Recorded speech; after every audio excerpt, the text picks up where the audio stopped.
From the arena to the front office, this is Scoreboard. I'm Chris Titley, and each episode brings you stories from the game of sport, where mindset, money, and meaning shape what comes next. Athletes, coaches, owners, and business leaders unpack the moments that matter, because the scoreboard isn't just about winning, it's about life beyond the game. Now let's get to this week's episode. Hi, it's Chris Titley here, and on today's episode of Scoreboard the podcast, I'm joined by Emily Howkins in person in Brisbane on what is a beautiful day, 2nd of June, a little bit overcast I suppose. Emily, welcome to Brisbane. Hey, thanks. Emily, you're not from Brisbane. You came to Brisbane this morning. Tell us about your day so far. Yeah, we actually come from Warwick this morning. Went to a practice bronc riding day there. And yeah, this morning we come across to be here on the podcast. And this is a little bit of a milestone moment for you, your first ever podcast. Yeah, first one. How are you feeling? Thanks for having me. Yeah, a little bit nervous, but you'll be fine. You'll be fine, right? And do you listen to podcasts? Yeah, I do actually. What's your favourite podcast? At the moment, this one. Oh. Which episodes? Come on, I'm testing you. My favourite one, I like Cal Brunton's one. Yep. I love his confidence. And yes, yep. I resonate a lot with what he has to say. The attitude is altitude. Yeah, the attitude. I love it. Yeah. Put your swag in the bag, Cal. Yeah. No, he was great. It was a bit of an interesting podcast, that one, because I grew up watching Cal on TV, and he was always beating the Brisbane Bullets, playing for the Perth Wildcats, and I just sort of half didn't like him. But then knowing what such a legend he was, and at the game at the time, and what he's done for Australian basketball, it was great to actually finally meet him in person, as is you, right? And thanks for coming in all the way. Now, Emily Howkins, not an overall household name globally, but maybe in the future. What's your sport? Tell us about it. Well, I'm a women's ranch bronc rider. It's traditionally American sport, but we're trying to bring it to Australia so we can have more women get involved and get to the main finals is in America, and we get to have a team over there. Ranch bronc riding, that's the profession, that's the sport compared to what some might think of bull riding, right?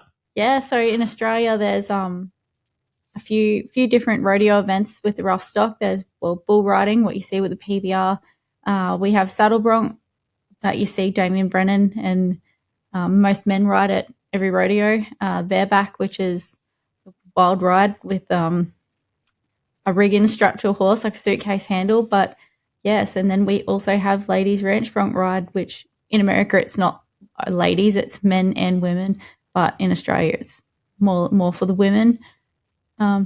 Excellent. And so ranch bronc riding, and fabulous to get you're my first ever ranch bronc riding professional coming on here. Where did it come from, and when did you kind of realise that there's a sport here, and actually I'm interested?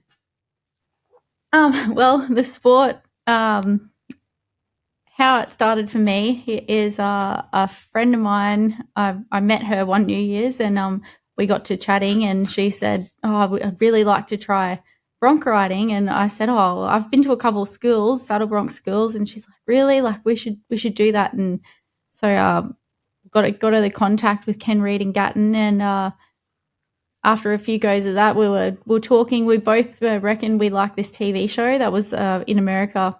It was called Cowgirls, and it was just women riding ranch broncs and starting out and following a tour with them on it. And we thought that'd be such a good idea. Well, actually, when I seen it for the first time, I thought, two-handed bronc riding, just that looks crazy, like that's not for me. But she really wanted to give it a try, and I thought, let's do it. And we organised a practice day, and we bring the Western saddles and rode in them, and it would just come a little bit naturally. And I thought, this is what I want to do. And she actually contacted the guy that ran that TV show, or ran the association that the TV show was following, and instead of getting a reply like, whenever you're in America, come and see us, they said, like you're in Australia, like we should add you guys to our world finals, like let's get this happening. That's kind of the birth of ranch bronc in Australia. Right. So you're not only part of the sport that is sort of an existing sport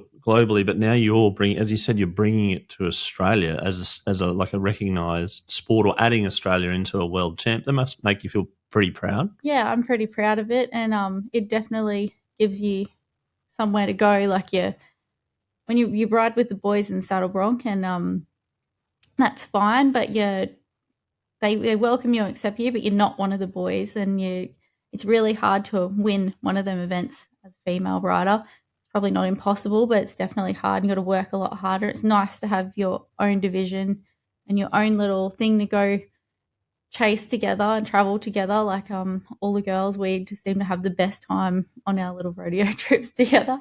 Yeah, that's brilliant. Yeah. And in terms of like getting it a brand awareness and getting it out there in Australia, how's it been? What's been the hurdles and what's been it's been steady. Yeah. I guess at the start, a lot of people were questioning like, why the hell do these girls want to ride broncs, and wondering if we were what was our motives behind wanting to ride. I guess there was a lot of that, and thinking like very traditional, like our girls don't ride bucking horses, and I guess you just have to prove a little bit that you do want to be there and you deserve to be there, and you're not being silly and not taking it seriously. Like it is a serious sport, and you could get hurt, and we all know that now. Yeah, no, for sure, and we'll touch on that in a second. But I'm just trying to think in my brain about newer sports that people sort of started off with a little bit of silliness, and one of them that really comes to mind was 2020 in cricket, whereby the first few games was like, oh, it's just a muck around game and muck around, etc. And you look fast forward like 20 years, like it's big, huge business now, and people have taken it seriously and whatnot. And little things like paddleball and pickleball are arising as well. So you're kind of competing with that. But now knowing that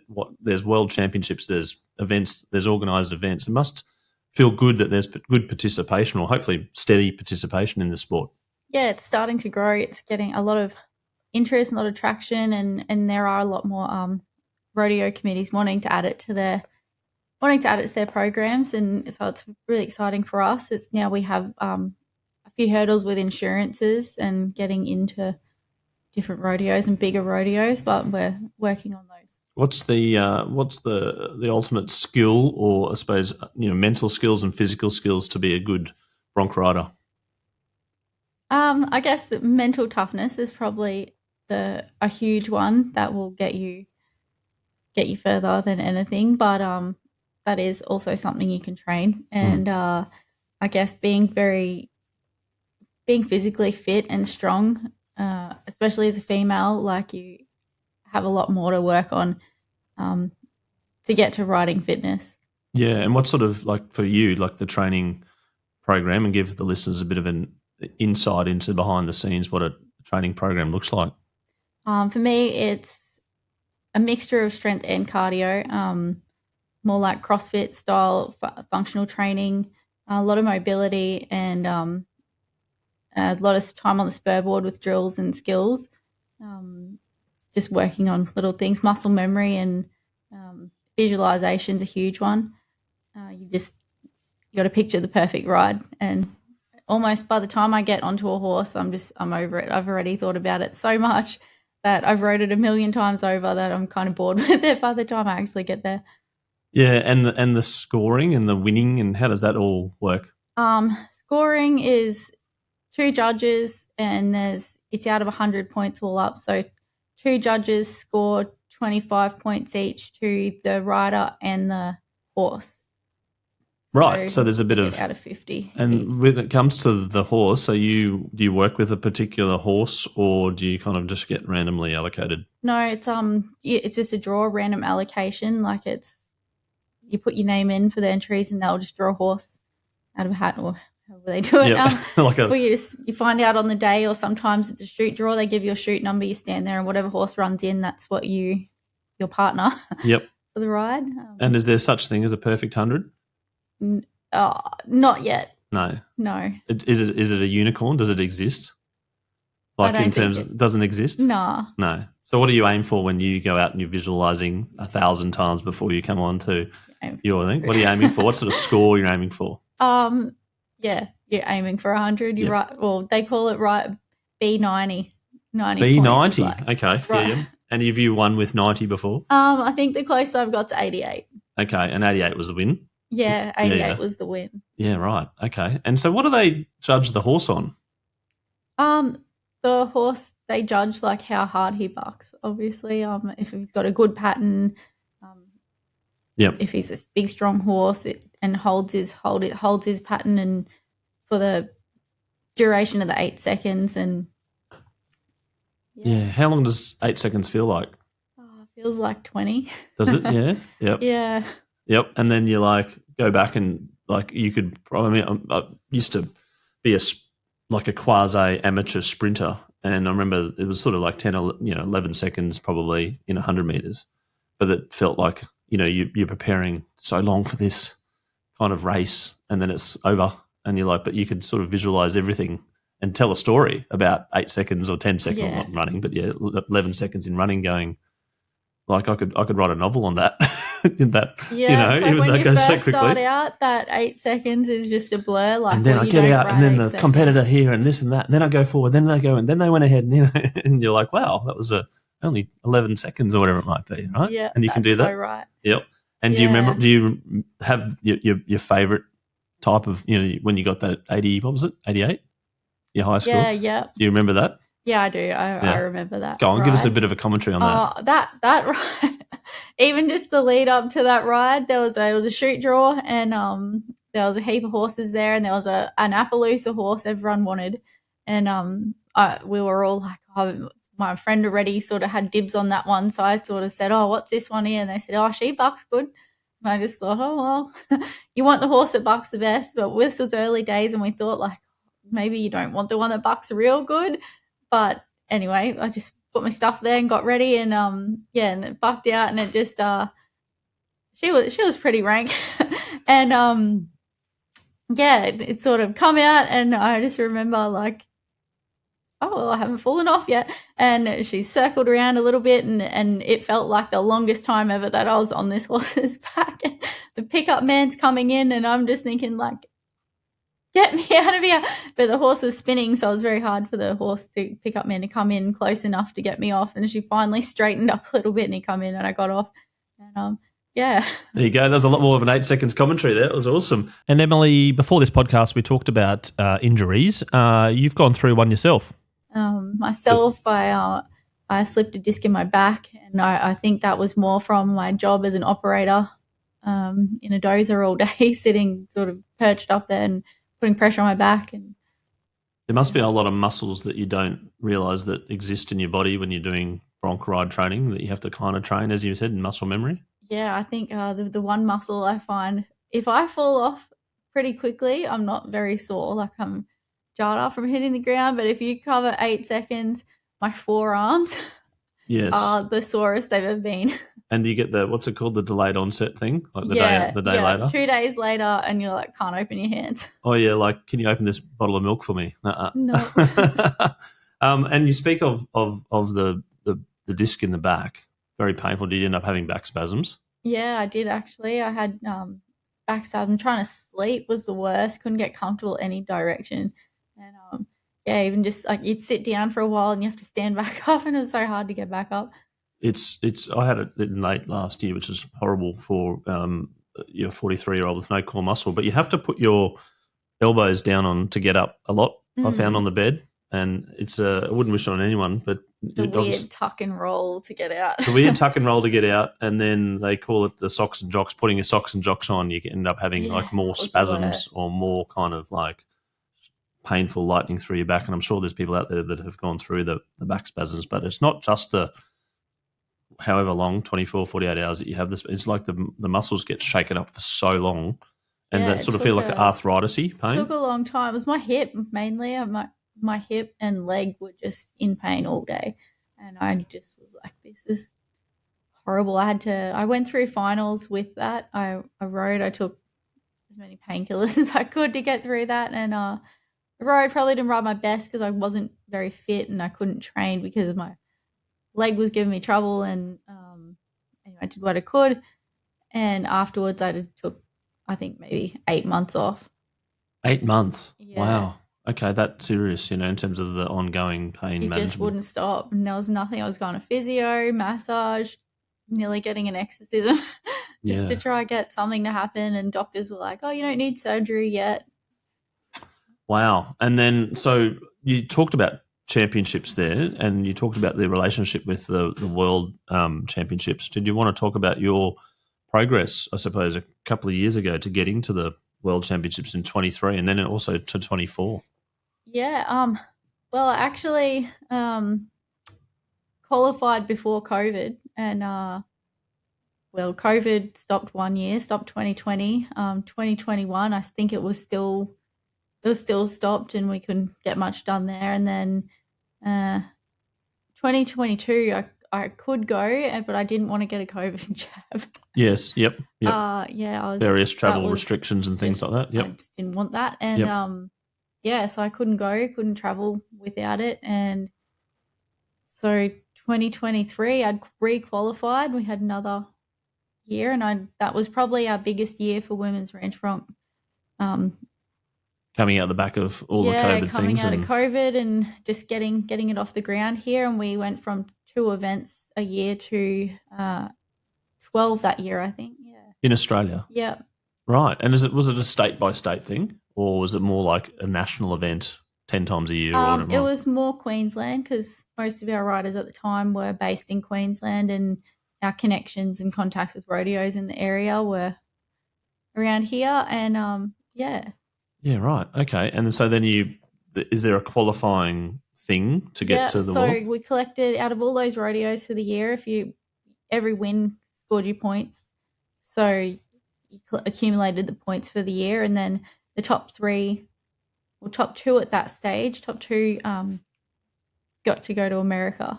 Yeah, right. Okay. And Emily, to run an event obviously costs money, and there's horses and broncs involved, and there's events, like in terms of a space and officials and things like that. Like, are you part of that as well? Like, you driving all that, or all the associations that are going, okay, we'll host one? Yeah, we do it a little bit different. We you've got to obviously find a sponsor for the prize money, but we find rodeos in the area that have the right insurance that will let us ride, and sort of pitch them that this is our event, this is who we are, this is what we're working towards, obviously collecting points for America, and get into their rodeos. And usually it's a stock contractor that owns the horses that sort of support us as well. And yeah, we end up in their rodeos, and the money side's just the sponsorship. And on that sponsorship, I mean, how important is it? Have you had some good sponsors along the way, and people that have really kind of went, right, I'm part of this, I'm happy to be a part of that? Yeah, we've had some really good ones along the way, just like for the prize money of the events, which is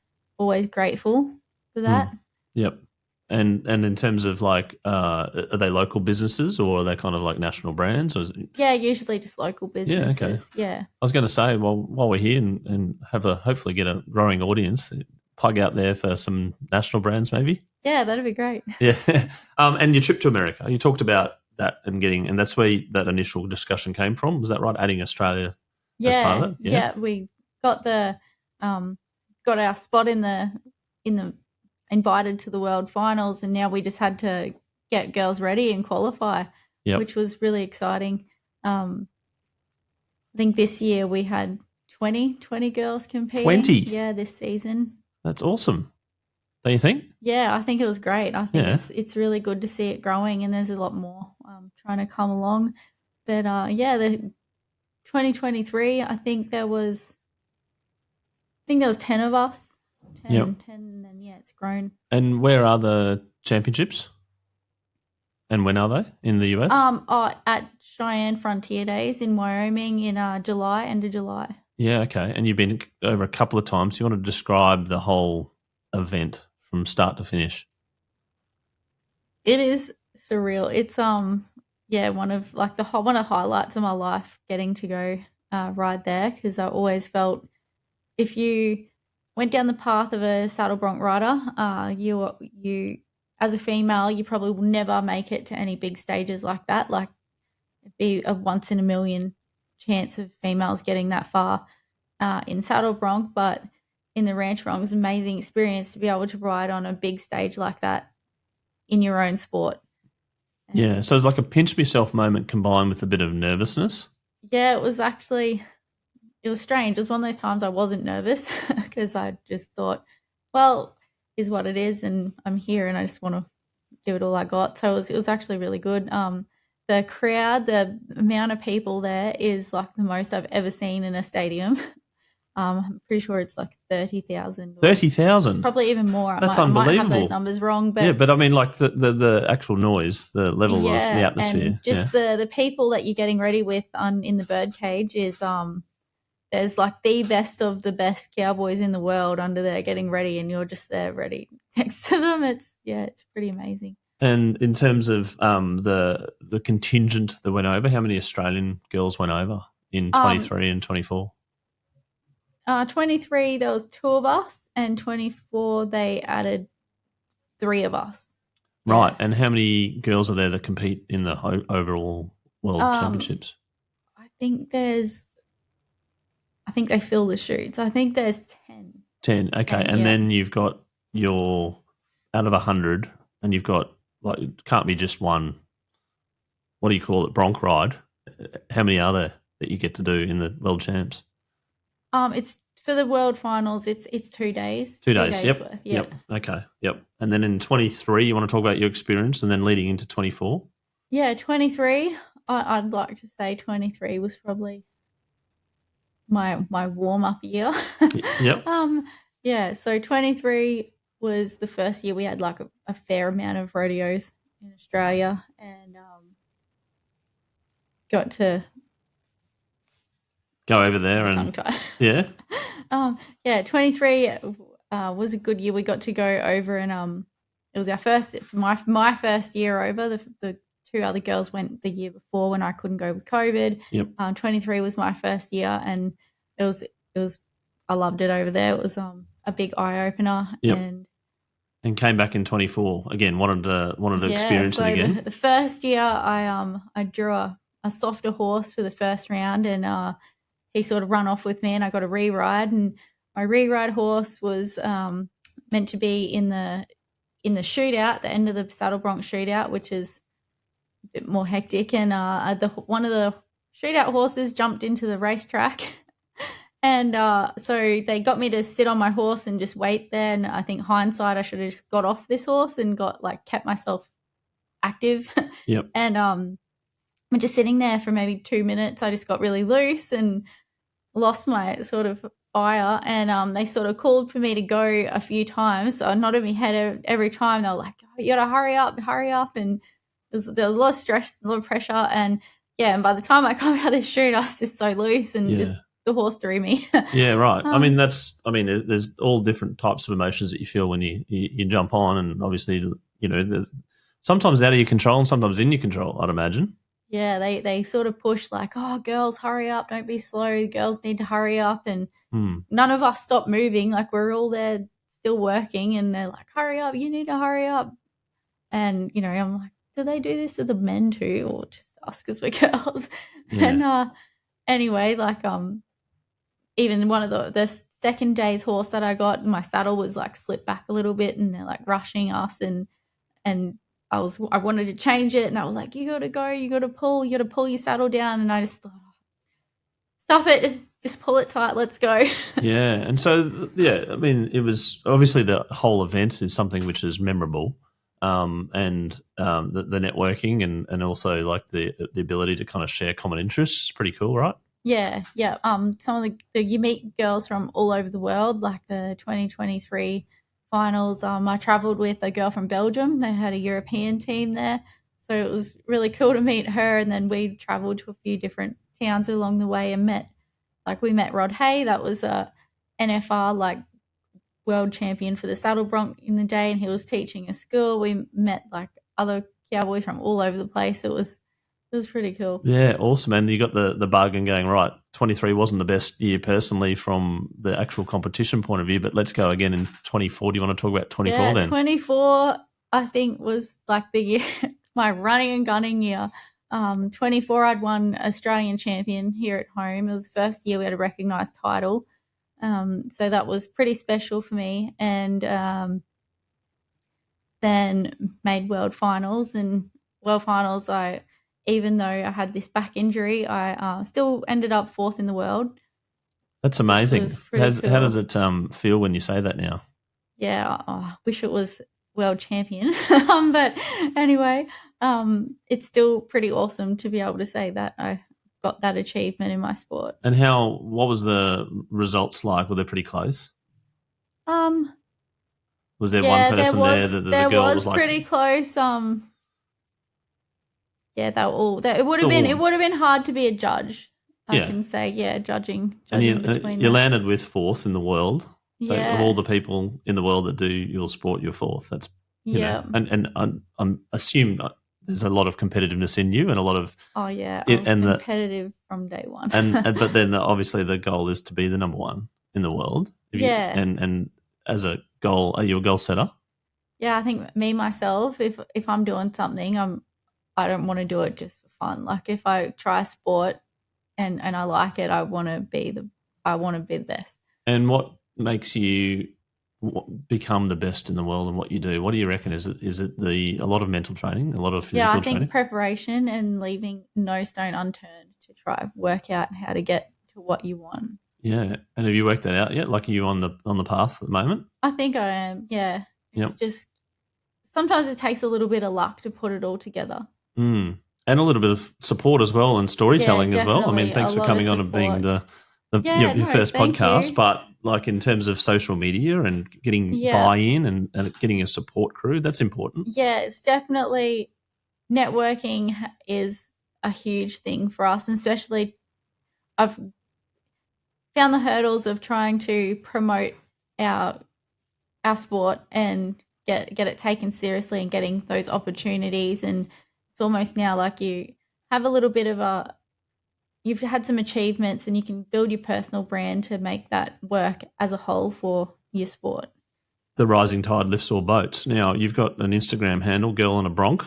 Girl on a Bronc. How have you found, follow that please, by the way, listeners out there, how have you found Instagram and the social media style of like, actually, I have to be a bit more transparent. I have to be a little bit more open. Bit more present. A little more present, yeah.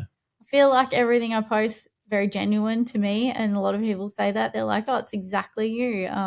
And I've always wanted it that way.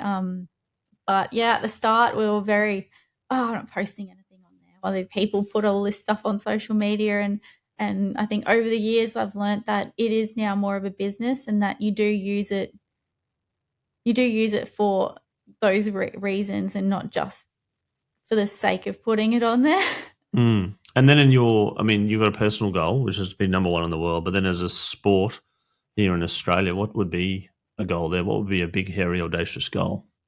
A lot of our goals here are just getting into bigger events and building our sport here. Like a huge goal for me would be work our insurances out to be able to compete at any rodeos that wish to have us in their program, which include like pro rodeos here. We've come across a couple of hurdles there and working on it, but yeah, that'll definitely be one of the big goals. And to get that goal over the line, you need an insurance company that's flexible and in terms of like, understanding the sport. A few things. What had happened was depending on insurance companies that back those associations, there's one that they will only cover what's in the constitution of the association, and hasn't really got to the point where we've got it into the constitution or got it to there. There's a lot more. So there's more progress to be made in the sport. There's a lot more progress to be made. But it's hard to kind of chicken and the egg. You kind of can't grow this. In the paperwork side of things, and then sometimes you don't want to push that till we have more numbers and more competitors to sort of make it worth its while. But it's definitely conversations we've been having lately. Yeah, awesome. And then obviously there's location based as well and rodeos, etc. And how many rodeos in Australia would there be every year? Rodeos all up? Yeah. Oh, I couldn't tell you. There'd be a lot. There'd be a lot. There's probably 10 associations that run circuits through the year. Yep. So yeah, there'd be plenty. And then in terms of your love of sport and where you came to get involved in the sport, what would you suggest to people that are interested, or young girls that are interested in the sport? Where do they begin? For anyone really that wants to get into rodeo, it'd be like finding them contacts, going to find a school. Like there's a lot of rodeo schools around, networking with like other cowboys that you might know, or where you've seen it. You could go to your local rodeo committee and ask, like, do they know anyone to point you in the right direction? It's just go for it. But I know some people that have just lobbed up and entered a rodeo. Yeah. And what does like ranch bronc riding teach you in life, you think? Ranch bronc riding's definitely helped with my confidence and like sort of inspired me. It's definitely built me into a more stronger, tougher person and a lot more firm with who I am. And you're competitive, right? There's a trait I Yeah. can see and sense just talking to you in person. What other traits do you think that you've got which make you, fourth in the world and hopefully become best in the world? This is a tricky question, I know, because it's your first podcast. You probably don't like talking about yourself. Just like, I don't So know. what makes you strong? What do you think you've got that others don't? I feel like I can't say others don't have it, but it's I see a lot of the good competitors have these traits, and I see a lot of people that have these traits that probably haven't worked it out that they have them yet. I always thought just having a lot of resilience, and there's one common thing I see a lot with a lot of the girls I'm friends with that I ride. We all come from a similar sort of backstory. Is we kind of we didn't fit in with the girly girls, and there was nothing wrong with them or wrong with that, but that wasn't our tribe and our crowd, and we sort of felt like, they're talking about hair products and we're talking about something else. We're talking about cars or something. You've got to find your something tribe, a bit right? rougher, and they're just kind of looking at us like we're an alien, and I was always like, well, you don't like me, I don't like you either. Like, I got bigger fish to fry. And then when I did meet this through this sport, when I did meet these girls that all have this rougher sort of lifestyle, we all just clicked, and now it's almost funny. It's come full circle. We were the tomboy kind of girls that didn't dress up, that didn't. So, and now we have our own girl tribe, and all of us are like dressing up and like getting more like feminine. It's like, this is crazy. The full circle. But, sports find that. Like, I just, through my interviewing of sports people and people involved in sport, finding your tribe, finding your crew, it's an out. It's something which, it's a sense of belonging, right? And that's hard in life, right? And I think, and sharing common interests. And that's why kids play sport and win, lose or draw, is sharing a common interest and sharing something that you can talk about to someone as well. Because a lot of people, again, as you mentioned, was like, I'm not going to talk about this. It's pretty boring. I'd much rather talk about that. And all of a sudden you put in a room where people talk about it, you're like, this is cool.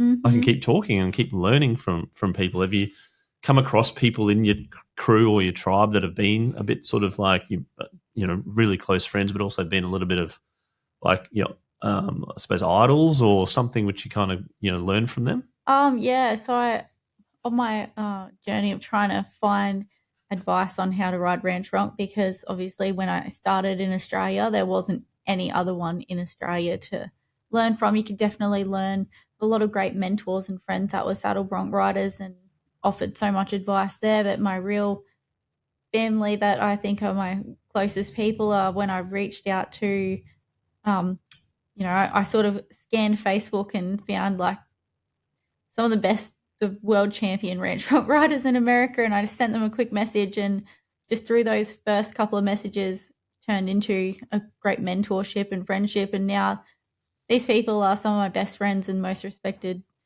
idols that I could ever come across, and they've just welcomed me into the family. Isn't that cool that you've done the research? Something I've never had before, someone take you under their wing so seriously, and I think that's probably a credit to what got me to where I am today, is having someone that put that time into me. And I was just a nobody. I was random on the internet from Australia, and when I went over there, actually, I went and stayed with them, and so we're really good friends. I think going to be lifelong friends.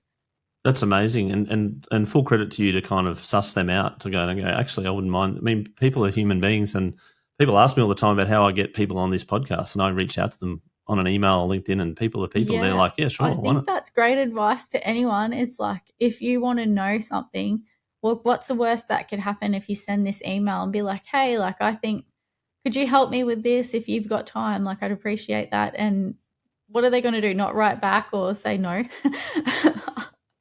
Really? Yeah. And what's that? And that gives you what, like 30 seconds of lost time in your life? Yeah, like it might get you something that you really need and want to. Like I think my life motto is find out what it is that you want. Work out what it is that you really want, and then find a way to get it. It's a tough one to work out what you really want. I've battled with that myself a lot of the times. Like, what's Nirvana look like? What is it? Unachievable? Is it like, and I've had people talk about their stretch goals, their normal goals, just like all these sort of things like, I never hit my stretch goal, but I get to half a stretch goal, but I also hit, my short-term goal. Do you sit down every year and do your goals? Oh, I do it all the time. I'm one of them. I'm an overthinker. Everyone says you need to stop overthinking, but I think it's my superpower because I think through every single small piece of everything and overthink everything till I've got a very clear path of where I want to go, what I need to do. And the connection between your goals and your daily habits, so you can connect the two, going, actually, in my head, I'm doing these reps because I want to. Yeah, they do. So there's a connection? Sometimes they ebb and flow. Obviously, you have one of them days, but yeah, most times everything's strategic and getting to where I need to be, especially now with like recovery and rehab and getting myself back to that competitive fitness has been a long road. Yeah, no, and so when you're in the physio or you're in the gym trying to recover, does the inspiration of your goal keep you going? Yeah, always, especially those days where you're like, I don't feel like doing anything, and you just got to remember. And Emily, your goal is to be number one in the world, and everything you do kind of somehow relates back to that big, hairy, audacious goal, which is not so hairy and audacious because you've been close and you're fourth in the world. I'm curious to know, do you switch off at all? I did switch off for a bit, having my time off. I think it is important to have a little bit of downtime away from it because you're always switched on and you're always hyper-focused on it and going so hard that you can get burnt out. And I like to think if you do have an off season, like go spend time doing other hobbies, other things. And I think you come back wanting it twice as much. That's a good thing. And what do you do to switch off? Me, I like boxing. So another sport. Yeah, it's something I've wanted to get more into. Here's actually a pretty funny story for you. So to keep fit before I went for 2023, there wasn't much practice. There wasn't many rodeos around, and I wanted to be sharp to go to America. I thought this is my first time on these big horses. They're a lot stronger than what we have. I don't know if I'm going to be ready, but I'm going to be fit. And where I started working had a boxing gym. And I was like, well, I should just go here and get a little bit fit. And when I probably was in the gym for about a week and I seen an advertisement for a cowboy boxing match. It was like a charity event on the end of a boxing tournament. And it was like, yep, calling the Cowboys to come fight. And we were like, oh, I seen a couple of friends that I knew had no business being in the ring entering. And I thought, it's one of them deals. Like, let's do this. Like, I'll sign up. And I said to my coach, I was like, do you think I could be ready for this? And he was like, he must have misunderstood me and thought that I said, oh, if I worked hard, could I enter a fight like this? And he said, yeah, if you work really hard, like you can do it. And I thought, yep, sweet, I'm entering this. So I put my name down, signed up for it, and he's seen the advertisement and seen I was in it. And he's like, why would you do this without consulting me? Like, that's not, best of luck to you. Good luck with that. Like, don't come back. And then he sort of got over it. And I said, well, you told me to. Look at the message. And then he was like, oh, I didn't mean that. I didn't read it. And I was just like, okay, well, I've entered now. And he's like, you better train because like you're definitely not going to be ready. But he did. He got me ready. He did as much as we could in 5 weeks. And that tournament was actually the night before I was flying to America. Right. So the scheduling wasn't great. No, the schedule. But I thought while I'm in Brisbane, I could do that at Pittsworth and then get on a plane and fly to America because I didn't realize like how. I didn't realize the risks that could have been involved in that, but I was fully confident. I'm like, I got this. And then everyone was like, "Oh, that girl, that your opponent, she's a really good fighter, and you're gonna have a handful there." And then so I think that pushed me to train a little bit harder. And so I actually second round stoppage, and I won the fight. Wow. Yeah. Awesome. Okay. So boxing is a little passion project side hobby for you that it kind is, of definitely. and it's not it keeps you fit as well, obviously, and keeps you mentally fit as well. And then you flew out to America the next day. Yep. Wow. What a whirlwind 24, 48 hours for the week. That was a whirlwind. It's sort of like, what did you do last week? Well, let me begin with the boxing match. I think that's how I live my life, though, and a lot of my friends are like, what? Well, that's awesome. Now, we're going to go into a couple of things with the Scoreboard podcast. One is your Scoreboard Moment, which is a moment in your life which you remember very, very vividly, and you may have already covered it, but if you haven't, that's okay, where it's sort of like, I remember that moment, and then from then things changed.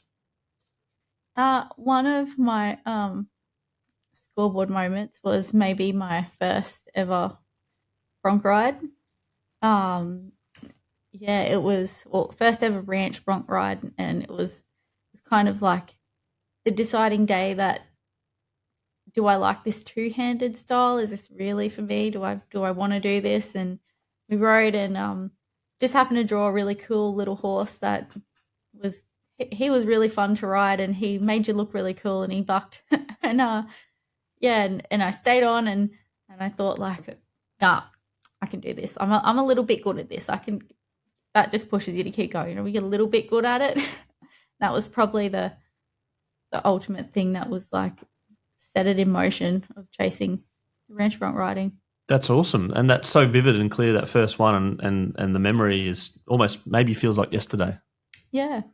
The other question I ask is the all-time favourite sporting moment, which is a bit of a tricky one when you put on the spot about what is one of those moments where you go, this is what sport's all about. This is awesome. I've got an all-time favourite sporting moment. It's most recent. There's probably two of them that are very closely. They're close to me and close to my heart with what my sport is, and probably when Kai Hamilton at the NFR in the bull riding, he was really good. He won the world in the bull riding, and then Damo Brennan coming second in the world in the saddle bronc, like two Aussies over there killing it in rodeo sports and rodeo fields. So that's really cool. And then we have us at the women's world final. So yeah, that's so good. My favourite sporting moment. Yeah, and being in sport and knowing them and following, and I think that's half the battle with some of the minority, broadly speaking, sports is the people, the characters, the storytelling behind it, and you're obviously knowing them, following them, tracking their journey, and people are following you, which is great, and wanting you to prosper and be successful in your story, which I think obviously is what sport's about as well. Now, a little bit of fun. Our last podcast was John O'Flegg from Freshwater Strategy, and what they do is they do a lot of expansion teams and get bids together, and one of their most well-known bids and close to home for Jono was getting the Redcliffe Dolphins into the NRL, and currently with the Perth Bears and other teams that are trying to get into expansion teams and getting stakeholders together. So the Scoreboard Scramble is a little game where we spell a word backwards, and it's related to our previous podcast, so you can download both and listen to see what Jono said with his Scoreboard Scramble. But the word I'm going to ask you to spell backwards, and you've got 20 seconds to do it so you can think about it, is dolphins. So I'm going to ask you to spell the word dolphins, Emily, starting now. SNIHPLOD. I reckon you nailed it. I don't have it here, and I'm just hoping that we can always go back and listen to it. But dolphins backwards. I'm not even going to try. I think SNIHPLOD. I reckon that's it. I reckon you got it in 8 seconds or 10 seconds. Now, if you didn't get it, that's okay, because the listeners out there going, I thought it was going to be way less. All right, you want a harder word, do you? No. What about Queensland? DNALSNEEQ.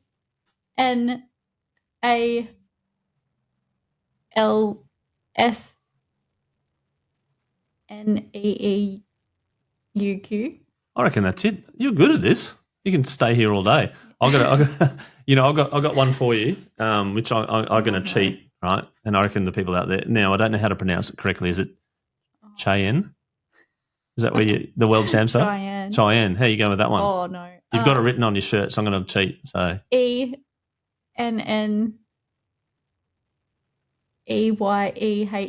Yep, you nailed it.